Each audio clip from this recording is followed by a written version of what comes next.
একদল নামাজি আর একদল হইল বেনামাজি।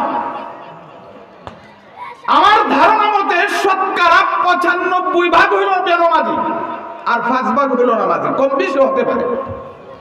এবার বলেন তো, নামাজির সংখ্যা বড় না বেনামাজির সংখ্যা বড়?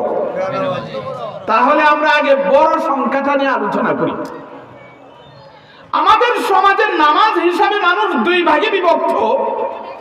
একদল নামাজ পড়ে আর একদল নামাজ পড়ে না। যে দল নামাজ পড়ে না বেনামাজি, প্রায় শতকরা 95%। বেনামাজি আবার তিন ভাগে বিভক্ত। একদল বেনামাজি আছে নামাজ তো পড়েই না, নামাজকে অস্বীকার করে। আর একদল বেনামাজি আছে নামাজকে ডাইরেক্ট অস্বীকার করে না, ইনডাইরেক্ট অস্বীকার করে। আর একদল বেনামাজি আছে সরাসরি অস্বীকার করে না, ইনডাইরেক্ট অস্বীকার করে না, শয়তানের দুখায় পড়ে নামাজ পড়ে না। মুরিয়াও হাসানুল উলুম মজিদিয়া ইসলামিয়া মাদ্রাসার উদ্যোগে আজকের ইসলামী মহাসম্মেলনের শ্রদ্ধাভাজন সভাপতি মণ্ডলী, উপস্থিত আছেন নায়েবে নবী হযরত উলামায়ে কেরাম, মুরব্বিয়ানে আযম, যুবক ভাই ও পর্দার আড়ালের মা বোন। আমরা সর্বপ্রথম মহান রব্বুল আলামিনের দরবারে শুকর আদায় করি, যিনি আমাদেরকে দুনিয়ার সকল কাজ থেকে মুক্ত করে দ্বীনি মাহফিলে এসে উলামায়ে কেরামের মুখ থেকে দ্বীনি আলোচনা শুনে জীবন ঘরে দুনিয়া এবং আখিরাতে সফলকাম হওয়ার তৌফিক আল্লাহ আমাদেরকে দান করেছেন। এই জন্য সর্বপ্রথম মহান রব্বুল আলামিনের দরবারে শুকর আদায় করি এবং একবার অন্তর খুলে ঈমানি কণ্ঠে আওয়াজ দিয়ে বলি আলহামদুলিল্লাহ। মুহতারাম হাজিরিন, আপনারা মাগরিবের পর থেকে উলামায়ে কেরামের মুখ থেকে আলোচনা শুনতেছিলেন। আমি আপনাদের সামনে আলোচনা করার জন্য 21 নম্বর পারা সূরাতুল আনকাবুতের 45 নম্বর আয়াতের একাংশ তিলাওয়াত করেছি এবং বিশ্বনবী জনাবে মুহাম্মদুর রাসূলুল্লাহ সাল্লাল্লাহু আলাইহি ওয়াসাল্লামের অগণিত হাদিস থেকে ছোট্ট একখানা হাদিস পাঠ করেছি। আয়াতের অংশটুকু এবং হাদিসকে সামনে রেখে আপনাদের সামনে মূল্যবান কিছু আলোচনা করব, আল্লাহ তাআলা যদি তৌফিক দান করে। মুহতারাম হাজিরিন, আমি এলোমেলো আলোচনা করতে পারি না। আশা করি আপনারা যদি কিছুক্ষণ ধৈর্য সহকারে শুনেন তাহলে কিছু বাড়িতে নিয়ে যেতে পারবেন। মুহতারাম হাজিরিন, ইসলামের ভিত্তি হলো 5টা। বলেন তো ইসলামের ভিত্তি কয়টা? কালিমা, নামাজ, রোজা, হজ, যাকাত। ইসলামের এই 5টা ভিত্তির গুরুত্বপূর্ণ একটা ভিত্তি হলো নামাজ। নামাজ এমন এক ইবাদত, আল্লাহর কাছে সবচেয়ে প্রিয় ইবাদতের নাম হইল নামাজ। এক সাহাবী আমাদের নবী বিশ্ব নবী জনাবে মুহাম্মদুর রাসূলুল্লাহর কাছে এসে বলল, ইয়া রাসূলুল্লাহ, আল্লাহর কাছে সবচেয়ে প্রিয় ইবাদত কোনটি? আমাদের নবী বিশ্ব নবী বললেন, ঈমান আনার পরে আল্লাহর কাছে সবচেয়ে প্রিয় ইবাদতের নাম হলো নামাজ। সাহাবী বললেন, ইয়া রাসূলুল্লাহ, এরপরে নবীজি বললেন, এরপর হলো মা বাবার সেবা করা। সাহাবী আবার জিজ্ঞাসা করলেন, এরপর? নবীজি বললেন, এরপর হলো আল্লাহর রাস্তায় জিহাদ করা। এই হাদিস থেকে স্পষ্ট প্রমাণ হয় আল্লাহর কাছে সবচেয়ে প্রিয় ইবাদতের নাম হলো নামাজ। অন্য আরেক হাদিসে আছে, নবীজি বলেন, আল্লাহ তাআলা আমাদের নবীকে ঈমান শিক্ষা দেওয়ার পরে সর্বপ্রথম যে বিষয় শিক্ষা দিলেন সেটা হলো নামাজ। অন্য আরেক হাদিসে আছে, হাসরের মাঠে সর্বপ্রথম বান্দা থেকে যার হিসাব নেবেন, যে বিষয়ের হিসাব নেবেন সেটা হলো নামাজ। নামাজের হিসাব যদি পুঙ্খানুভাবে দিতে পারে বাকি সবগুলো ইবাদত এর হিসাব দেওয়া সহজ হবে। নামাজের হিসাব যদি না দিতে পারে বাকিগুলোর মধ্যে আটক হয়ে যাবে। আল্লাহ তাআলা পৃথিবীতে যত বিধান দিয়েছেন সব বিধান আল্লাহ জিবরাইল পাঠাইয়া আমাদের নবীকে দিয়েছেন। কিন্তু নামাজ নামের বিধান যখন আল্লাহ আমাদের নবীকে দিবেন, তখন আল্লাহ জিব্রাইলকে বললেন, জিব্রাইল তোমার মাধ্যমে আমি নামাজের বিধান দিব না, আমি আমার বন্ধুকে আমার কাছে এনে আমি আল্লাহ আমার বন্ধুর সাথে সরাসরি কথা বলে সরাসরি নামাজ নামের বিধান দান করব। তাহলে যত বিধান আল্লাহ দিয়েছেন সব বিধান দিয়েছেন জিব্রাইল ফেরেশতার মাধ্যমে, কিন্তু নামাজ নামের বিধান আল্লাহ জিব্রাইলের মাধ্যমে আমাদের নবীকে আল্লাহর কাছে নিয়ে সরাসরি দান করেছে। কিন্তু আমাদের সমাজে নামাজ হিসাবে মানুষ দুই ভাগে বিভক্ত। বলেন তো নামাজ হিসাবে মানুষ কয় ভাগে বিভক্ত? একদল নামাজি আর একদল হইল বেনামাজি। আমার ধারণা মতে শতকরা 95 ভাগ হইল বেনামাজি আর 5 ভাগ হইল নামাজি, কম বেশি হতে পারে। এবার বলেন তো নামাজির সংখ্যা বড় না বেনামাজির সংখ্যা বড়? তাহলে আমরা আগে বড় সংখ্যাটা নিয়ে আলোচনা করি। আমাদের সমাজের নামাজ হিসাবে মানুষ দুই ভাগে বিভক্ত। একদল নামাজ পড়ে আর একদল নামাজ পড়ে না। যে দল নামাজ পড়ে না বেনামাজি, প্রায় শতকরা 95 ভাগ। বেনামাজি আবার 3 ভাগে বিভক্ত। একদল বেনামাজি আছে নামাজ তো পড়েই না, নামাজকে অস্বীকার করে। আর একদল বেনামাজি আছে নামাজকে ডাইরেক্ট অস্বীকার করে না, ইনডাইরেক্ট অস্বীকার করে। আর একদল বেনামাজি আছে সরাসরি অস্বীকার করে না, ইনডাইরেক্ট অস্বীকার করে না, শয়তানের দুখায় পড়ে নামাজ পড়ে না। বলেন তো আমাদের সমাজে বেনামাজি কয় প্রকার? 3 প্রকার।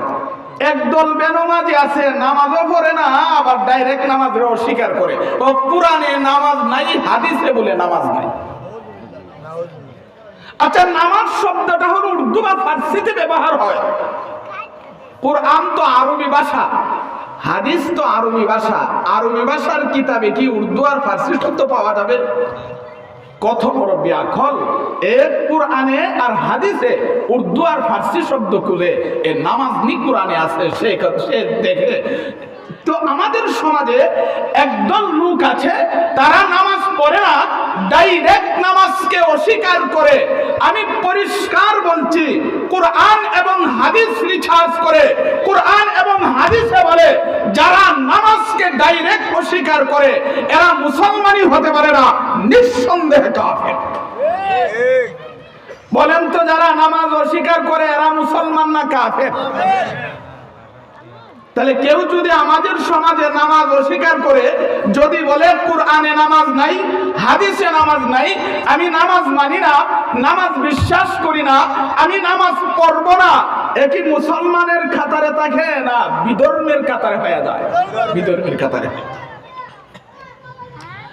আরেক দল আমাদের সমাজে আছে ডাইরেক্ট নামাজকে অস্বীকার করে না, ইনডাইরেক্ট। ডাইরেক্ট অস্বীকার করে না, ইনডাইরেক্ট অস্বীকার করে। এদের ইনডাইরেক্ট অস্বীকার করার কয়েকটা কৌশল আমি আপনাদের সামনে তুলে ধরব। আমাদের এলাকায় থাকতেও পারে, নাও থাকতে পারে, আর থাকলে সতর্ক হওয়া দরকার। আমাদের সমাজে কিছু মানুষ আছে নামাজ ডাইরেক্ট অস্বীকার করে না, ইনডাইরেক্ট অস্বীকার করে। ইনডাইরেক্ট যারা নামাজকে অস্বীকার করে এরা যত কৌশল অবলম্বন করে, এদের একটা কৌশল হলো, আমরা যদি তাদেরকে নামাজের কথা বলি, নামাজ পড়ো, মসজিদে আসো, তখন একদল ইনডাইরেক্ট অস্বীকার করনেওয়ালারা বলে নামাজ কোথায় পড়বো? সারা পৃথিবীতে শয়তান সেজদা করে নাফাক করে লাইছে, আমরা নামাজ পড়ার জায়গা পাই না। এমন লোক আমাদের সমাজে আসেনি? পৃথিবীর সব জায়গায় নাকি শয়তানে সেজদা করে নাফাক করে লাইছে, এই জন্য সে নামাজ পড়ার জায়গা পায় না। আচ্ছা, আমি কিছুক্ষণের জন্য তার যুক্তি মেনে নিলাম। আচ্ছা বলেন তো, এই লোকটা এই পৃথিবীতে খাওয়া দাওয়া করে কিনা? ঘুমায় কিনা? ব্যবসা বাণিজ্য করে কিনা? তোমার যুক্তি মতো এই পৃথিবীতে শয়তান সেজদা করার কারণে তুমি যদি নামাজের জায়গা না পাও, তুমি ঘুমাও কোন যুক্তিতে, খাওয়া দাওয়া করো কোন যুক্তিতে, ব্যবসা বাণিজ্য করো কোন যুক্তিতে? এই পৃথিবীতে শয়তান সেজদা করার কারণে তুমি যদি নামাজের জায়গা না পাও, আমার যুক্তি মতো এই পৃথিবীতে বসবাস করার তোমার কোনো অধিকার নেই। তো আমাদের সমাজে এমন যুক্তি দেওয়ার অভাব নাই। আবার কিছু কিছু মানুষ যারা ইনডাইরেক্ট অস্বীকার করে, এদের মধ্যে আবার কিছু মানুষ আছে এরা কয় বেশি দিন নামাজ পড়ন লাগে না, মারেফত অর্জন হয়ে গেল শোনে। আছে না নাই? আমি কিন্তু আপনাদের গ্রামের সন্তান, আর আমার কথা কোরআন এবং হাদিস থেকে বলবো। আপনি খুশি হইলেও বলবো, বেরাজ হইলেও বলবো। আমাদের সমাজে একদল যারা ইনডাইরেক্ট নামাজকে অস্বীকার করে, এরা কয় মারেফত অর্জন হয়ে গেলে আর নামাজ পড়ন লাগে না। মারেফতের লোক আমরা সমাজ আছে না নাই?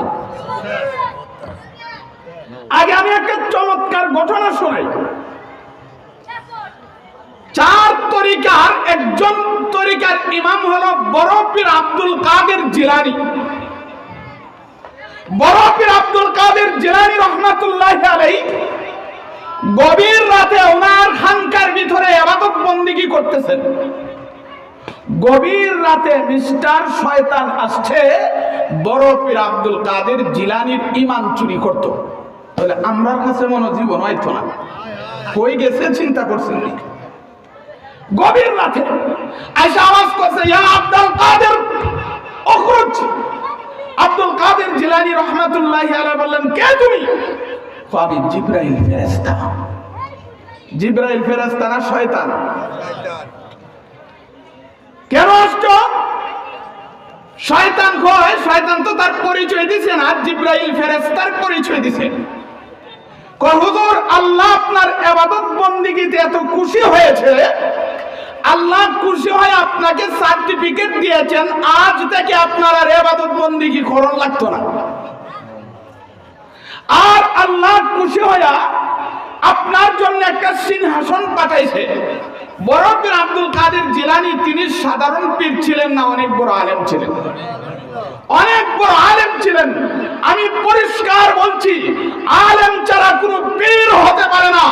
আমাদের সমাজে এমন পীর আছে আরবি অক্ষর জানবে দূরের কথা, বাংলা অক্ষরও জানে না। পীর কি অত সস্তা? আমাদের চতুর্পাশে পীরের অভাব নাই। যে পীর কোরআন তেলাওয়াত করতে জানে না, যার পেটে বোম মারলে একটা হাদিস বের হবে না, এ বলে পীর। বড় পীর আব্দুল কাদের জিলানী রহমাতুল্লাহি আলাইহি তিনি চিন্তা করলেন, জিবরাইল ফেরেশতার কাজ হইল নবীদের কাছে যাওয়ার, আমার কাছে আইলো কেন? আমার কাছে তো আসার কোনো কথা না। আবার এই জিবরাইল ফেরেশতা বলতেছে, আল্লাহ নাকি আমাকে 4 সার্টিফিকেট দিয়েছেন, আজ থেকে আমার ইবাদত বন্দেগী করতে হবে না। এমন সার্টিফিকেট পৃথিবীর কোন নবী রাসূল পায় নাই, এমন সার্টিফিকেট কোন সাহাবী পায় নাই। সমস্ত নবী রাসূল মরণ পর্যন্ত ইবাদত করেছেন, সমস্ত সাহাবী মরণ পর্যন্ত ইবাদত করেছেন, সমস্ত হক্কানি আলেম উলামা মরণ পর্যন্ত ইবাদত করছে। আর জিবরাইল ফেরেশতা দেখো, আল্লাহ নাকি আমার সার্টিফিকেট দিয়ে সারা ইবাদত বন্দেগী করণ লাগতো না। তিনি বুঝতে পারছে আসলে জিবরাইল ফেরেশতা না, কে? এমনি বড় পীর আব্দুল কাদের জিলানী রাহমাতুল্লাহি আলাইহি বলেন, লা হাওলা ওয়ালা কুওয়াতা ইল্লা বিল্লাহ। এটা এমন এক দোয়া, এটিএম বোমার মতো কাজ করে। যেই মাত্র বড় পীর আব্দুল কাদের জিলানী রাহমাতুল্লাহি আলাইহি লা হাওলা ওয়ালা কুওয়াতা ইল্লা বিল্লাহ বললেন, এমনি জিবরাইল ফেরেশতা তার সিংহাসন নিয়ে চলে যায়। বড় পীর আব্দুল কাদের জিলানী ডাক দিলেন, হে জিবরাইল ফেরেশতা, তুমি সিংহাসন দিয়া যাও, সার্টিফিকেট দিয়া যাও, দাওগা খেলে। কহুগর, আমি তো আসলে জিবরাইল ফেরেশতা না, আমি হইলাম মিস্টার শয়তান, এসেছিলাম আপনার ঈমানকে চুরি করার জন্য, কিন্তু আপনার এলেমে আমার চক্রান্ত থেকে হেফাজত করেছে। বড় পীর আব্দুল কাদের জিলানী হয়ে সর্বনাশ রে, যাওয়ার সময় দিয়ে আরেক চক্রান্ত। আমার এলেমে নাকি বাঁচাইছে। বলেন তো জিন্দা রাখার মালিক কে? মারার মালিক কে? সন্তান দেওয়ার মালিক কে? না বাবাও দিতে পারে। আমাদের সমাজে তো এমন আকীদা আছে, বাবার কাছে গেলে নাকি সন্তান পাওয়া যায়, বাবার কাছে গেলে নাকি সম্পদ পাওয়া যায়, সন্তান পাওয়া যায়। সব কিছুর মালিক কে? বড় পীর আব্দুল কাদের জিলানী কয়, এরে মিস্টার শয়তান, আমাকে তোর চক্রান্ত থেকে আমার এলেমে বাঁচায় নাই, আমার আল্লাহ তোর চক্রান্ত থেকে বাঁচাইছে। আচ্ছা, এই ঘটনা থেকে বুঝতে পারলাম কিছুদিন ইবাদত বন্দেগী করলেই চলে না, মরণ পর্যন্ত ইবাদত করন লাগে। তাহলে যেই সমস্ত বন্দরা এই দাবি করে মারেফত অর্জন হয়ে গেলে আর নামাজ পড়তে হয় না, মারেফত অর্জন হয়ে গেলে ইবাদত বন্দেগী আর করতে হয় না, এদের দাবি সঠিক না ভুল? এরা কি সঠিক না ভণ্ড? আমাদের সমাজে কিছু মানুষ আছে নামাজ পড়ে না, কিন্তু ইনডাইরেক্ট অস্বীকার করে। ইনডাইরেক্ট অস্বীকারের একটা সুরত হলো তারা বলে মারেফত অর্জন হয়ে গেলে আর নামাজ লাগে না। আর একটু ব্যাখ্যা করে শুনুন। আমি প্রথমে বলছি, মনোযোগ সহকারে শুনলে আজীবন কাজে লাগবে, মরণ পর্যন্ত কাজে লাগবে, বাড়িতে গিয়া কিছু নিয়ে যেতে পারবেন। আমি তো তার জোরে ফুটি পড়ি না। আল্লাহকে পাওয়ার জন্য, জান্নাতে যাওয়ার জন্য যেই রাস্তা, সেই রাস্তার নাম কোরআনের ভাষায় সিরাতে মুস্তাকিম। বলেন তো, জান্নাতে যাওয়ার যেই রাস্তা আছে এই রাস্তার নাম কি? সিরাতে মুস্তাকিম। সহজ ভাষায় হলো সহজ সোজা পথ। জান্নাতে যাওয়ার যে রাস্তা আছে এই রাস্তার 4টা স্তর আছে। কয়টা স্তর আছে?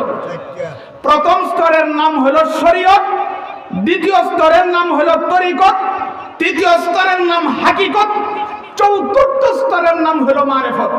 শরীয়ত, তরিকত, হাকিকত, মারেফত।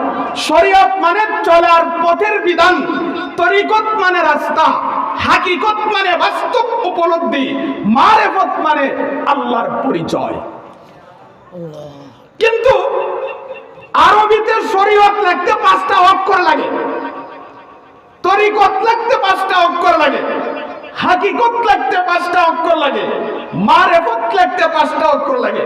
শরীয়ত, তরিকত, হাকিকত, মারেফত, এই 4টা শব্দ লিখতে কিন্তু 5টা অক্ষর লাগে।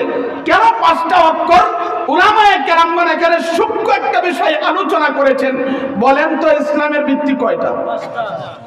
কালিমা, নামাজ, রোজা, হজ, যাকাত।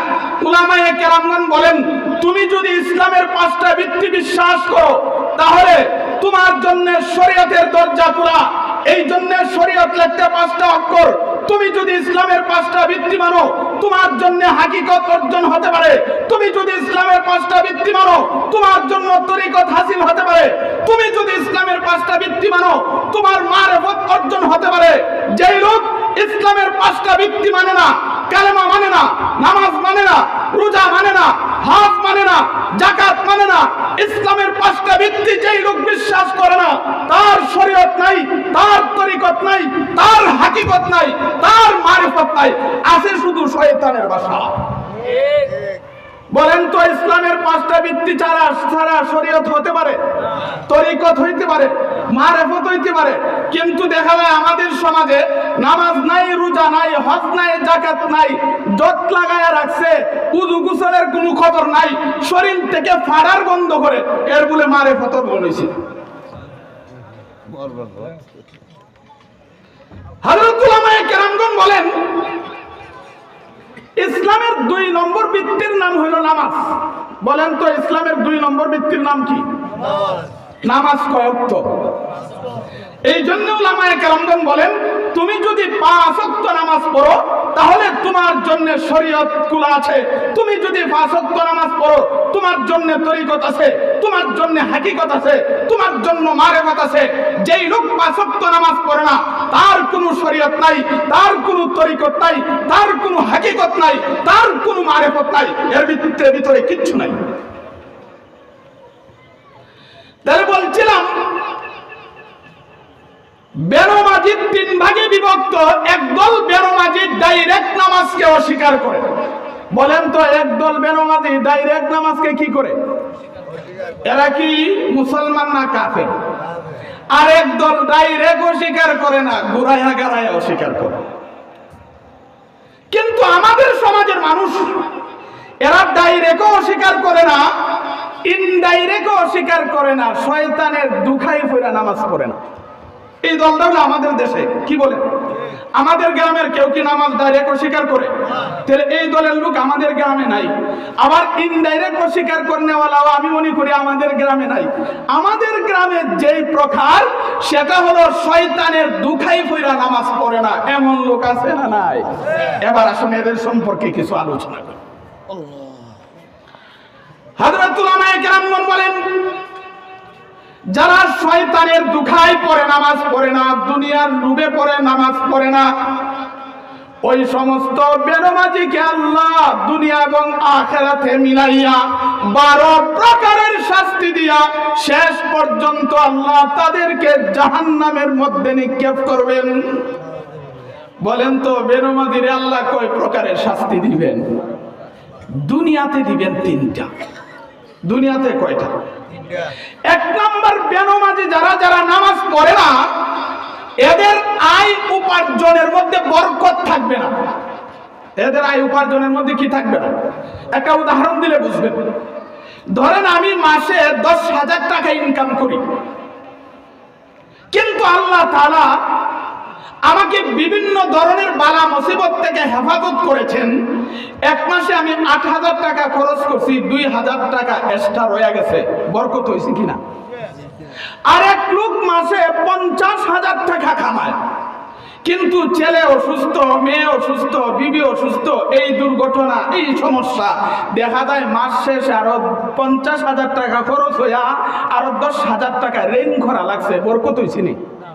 এর 50,000 টাকার মধ্যে কোনো বরকত নাই, এর 10,000 টাকার মধ্যে বরকত হয়েছে।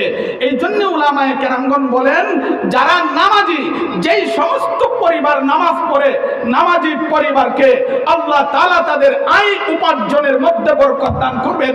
বেনমাজি যারা, তারা কোটি কোটি টাকার মালিক হলেও শান্তি হবে না, ঘরের ভিতরে শুধু অশান্তি লেগে থাকবে। এটা হলো 1 নাম্বার দুনিয়া। 2 নাম্বার দুনিয়ার শাস্তির একটা হলো, বেনমাজি যারা, তাদের চেহারা থেকে কল্যাণের চিহ্ন মুছে ফেলবেন। বিধর্মী যারা হিন্দু, দেখবেন এরা যত বুড়া হয় তাদের চেহারাটা তত বিশ্রী হয়। কি বলেন? এমনকি যখন 80, 90, 100 বছর হয়, তাদের চেহারাটা বানরের মতো হয়ে যায়। আর একজন মুসলমান যত বয়স হয় তার চেহারাটাতে নূর বাসে। কেন? কাফের যারা, তাদের চেহারায় কালেমার নূর নাই, মুসলমানের চেহারায় কালেমার নূর আছে। ঠিক তেমনি ভাবে যারা নামাজ পড়ে, তাদের চেহারায় নামাজের নূর আছে। যারা বেনমাজি, তাদের চেহারায় নামাজের নূর নাই। এই জন্য বেনমাজি যারা, তাদেরকে দেখলেও চেনা যায়, নামাজি যারা, তাদেরকে দেখলে চেনা যায়। বেনমাজি যারা, তাদের চেহারা থেকে কল্যাণের নূরকে মুছে ফেলা হয়।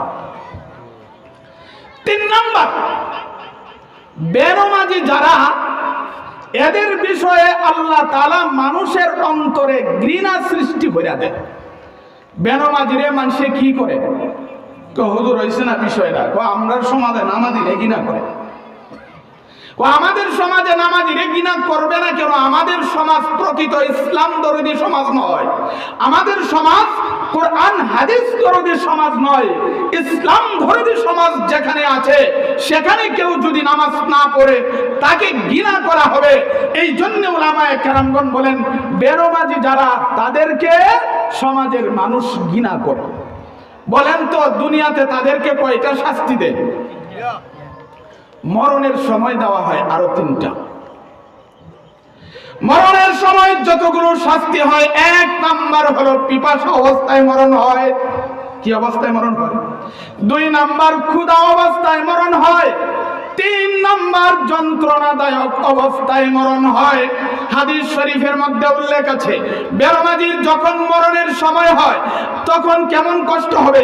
আল্লাহর নবী বিশ্ব নবী বলেন, একটা ছাগলকে ধরে জবেনা করে তার চামড়াগুলো ঠান্ডা করলে যে পরিমাণ কষ্ট হবে, বেনামাজি মরণের সময় তার চাইতে আরো বেশি কষ্ট হবে।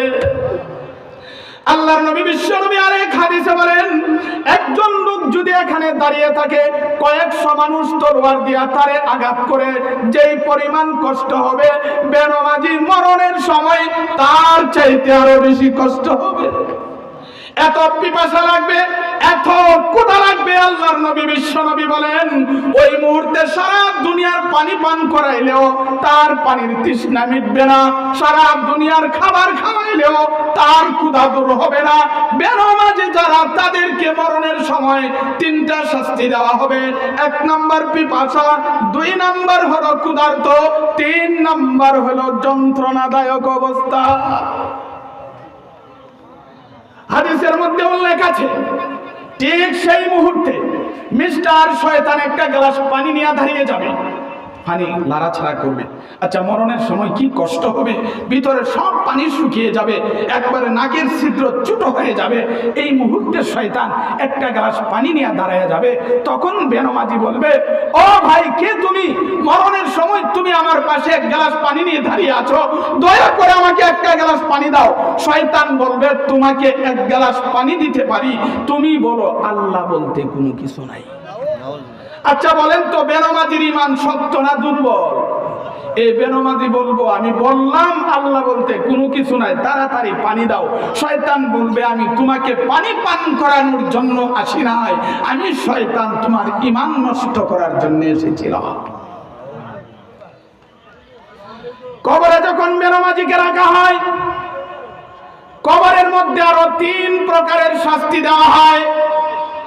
1 নম্বর, কবরের মুনকার নাকির ফেরেশতা যখন প্রশ্ন করবে, মার রব্বুকা, তোমার রবকে, ওমা দীনুকা, তোমার ধর্ম কি, ওমা নবিয়ুকা, তোমার নবীকে। বেনামাজি বলবে, আমার রবকে আমি চিনি না, আমার নবীকে আমি চিনি না, আমার ধর্ম কি আমি চিনি না। আল্লাহর পক্ষ থেকে ঘোষণা দেওয়া হবে, হে মুনকার নাকির ফেরেশতা, আর প্রশ্ন কইরা কোনো লাভ নাই। এর কবরে জাহান্নামের আগুনের বিছানা বিছায়া দে, তার শরীরে জাহান্নামের আগুনের পোশাক পরায়া দে, তার কবরটাকে জাহান্নামের সাথে সম্পর্ক করে দে, যেন কিয়ামত পর্যন্ত এই কবরে শুয়া শুয়া জাহান্নামের শাস্তি ভোগ করতে পারে। তাহলে বলেন তো, বেনামাজি কি মুনকার নাকিরের প্রশ্নের জবাব দিতে পারবো? আর যারা নামাজি 5 ওয়াক্ত নামাজ পড়ে, যখন মুনকার নাকির ফেরেশতা বলবে, মার রব্বুকা, তোমার রবকে, বলবে আমার রব হলো আল্লাহ। ওয়া মান নাবিয়ুকা, তোমার নবীকে, বলবে আমার নবী হলো মুহাম্মাদুর রাসূলুল্লাহ। ওয়া মা দীনুকা, তোমার ধর্ম কি, বলবে আমার ধর্ম হলো ইসলাম।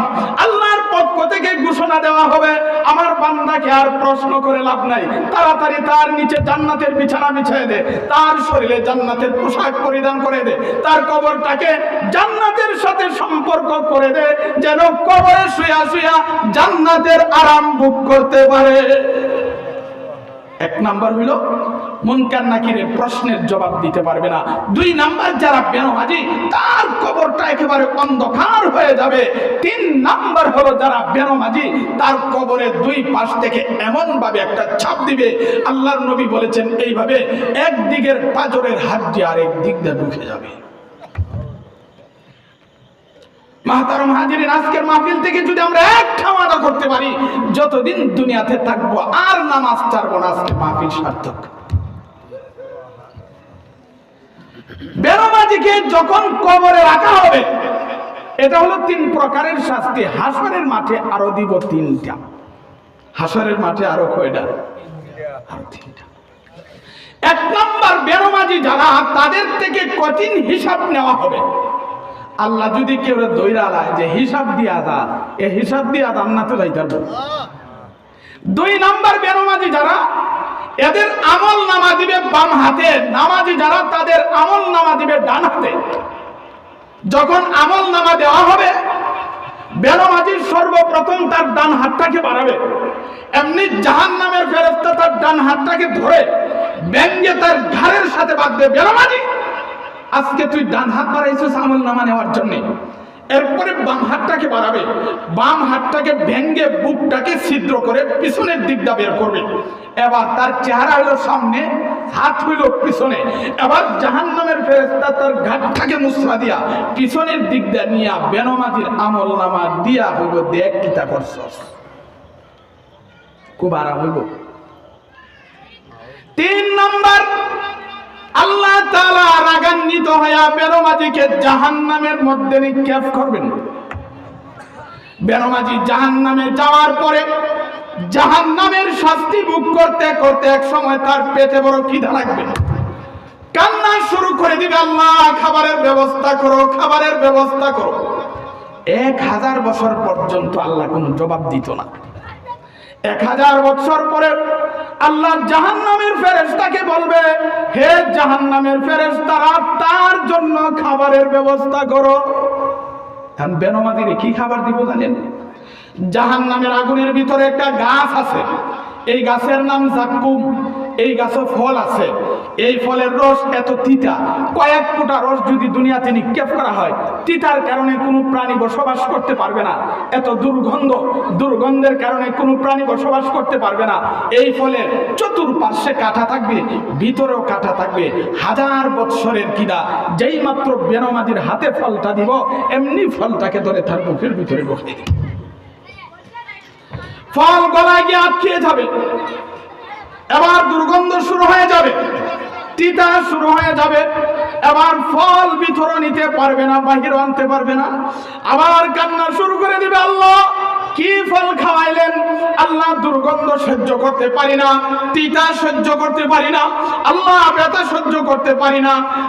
দুনিয়াতে স্মরণ আছে কোনো কাঁটা লাগলে পানি খাইতাম, পানি খাইলে কাঁটা দূর হইতো। আল্লাহ দয়া করে আমাকে 1 গ্লাস পানি দাও, দেখি 1 গ্লাস পানি খেয়ে নি ফলটাকে পেটের ভিতরে নিতে পারি। কি পানি দিব? জাহান্নামীদেরকে শাস্তি দেওয়ার কারণে তার শরীর পাইটা পুজ বের হবে, রক্ত বের হবে, পানি বের হবে।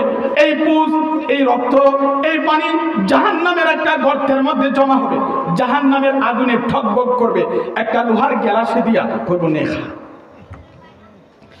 যেই মাত্র এই গ্লাসটা তার মুখের কাছে নিবে, উপরের টুট গলে মাথার উপরে চলে আসবে, নিচের টুট গলা নাভির নিচে চলে যাবে। এরপরে এগুলো খাবে, ফল কিন্তু আটকায় থাকবে।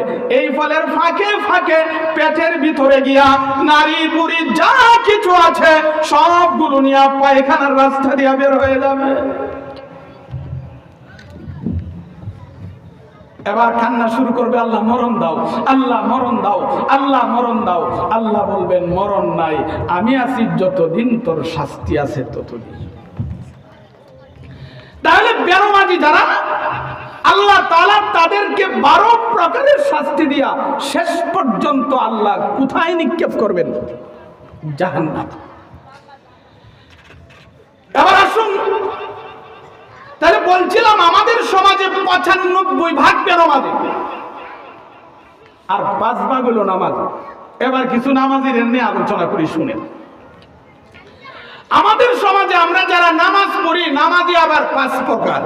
বলেন তো নামাজি কত প্রকার? 1 প্রকারের নামাজি আসে বাৎসরিক, বৎসরে 2টা পড়ে, আর সারা বছর বাড়ি চালান দিয়েও পাওয়া যায় না। কিছু নামাজি আছে সাপ্তাহিক, সাপ্তাহিক শুধু জুমার নামাজটা পড়ে। আবার কিছু নামাজি আছে দেখা যায় মাঝে মাঝে পড়ে, মাঝে মাঝে পড়ে না। ফজর পড়লে জোহর নাই, জোহর পড়লে আসর নাই, আসর পড়লে মাগরিব নাই।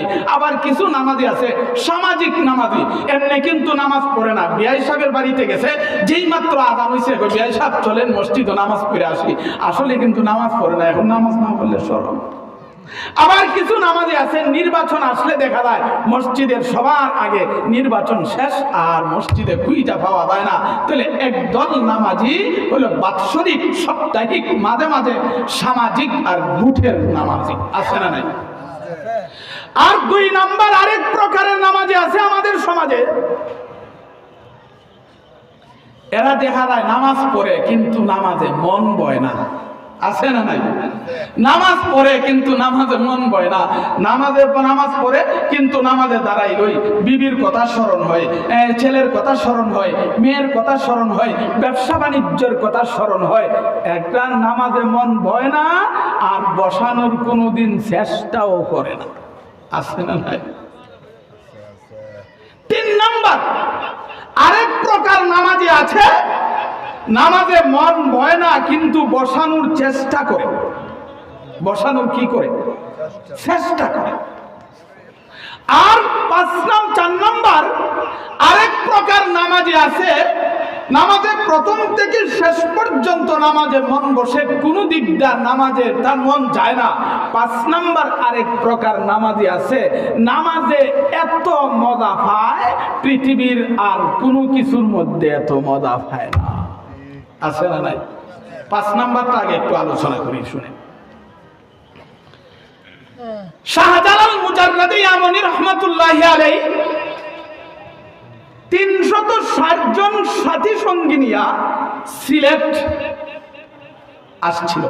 আসছিল কিনা? কয়জন সাথী সঙ্গী লইয়া? 360। ওই সময় সিলেটের রাজা ছিল রাজা গৌর গোবিন্দ। রাজা গৌর গোবিন্দের সাথে সংঘর্ষ হইল, সুরমা নদীর রাস্তা বন্ধ করে দিল। কিন্তু শাহজালাল মুজাররাদি ইয়ামানি রাহমাতুল্লাহি আলাইহি এই পানির উপরে নামাজের বিছানা বিছাইলেন, এর উপরে দাঁড়াইলেন, নামাজের বিছানা নৌকার মতো বেছে বেছে পার করে দিলেন। শাহজালাল মুজাররাদি ইয়ামানি রাহমাতুল্লাহি আলাইহি একদিন 360 জনের সামনে ঘোষণা করলেন, তোমাদের মধ্যে এমন কে আছো যার জীবনে কোনোদিন ফজরের নামাজ কাদা হয়েছে না? এমন কে আছে যার জীবনে কোনোদিন ফজরের নামাজ কাদা হয় নাই? তখন নাসিরউদ্দিন সিফাহসালাহ রাহমাতুল্লাহি আলাইহি তিনি বললেন, আমার জীবনে কোনোদিন ফজরের নামাজ কাদা হয় নাই। তো শাহজালাল মুজাররাদি ইয়ামানি রাহমাতুল্লাহি আলাইহি বললেন, তাহলে আজ তুমি ফজরের আযান তুমি দিবা। শাহজালাল মুজাররাদি ইয়ামানি রাহমাতুল্লাহি আলাইহি তিনি নাসিরউদ্দিন সিফাহসালাহ তিনি যখন ফজরের সময় আযান দিলেন, রাজা গৌর গোবিন্দের বিল্ডিং ভেঙ্গে চুরমার হয়ে গেছে।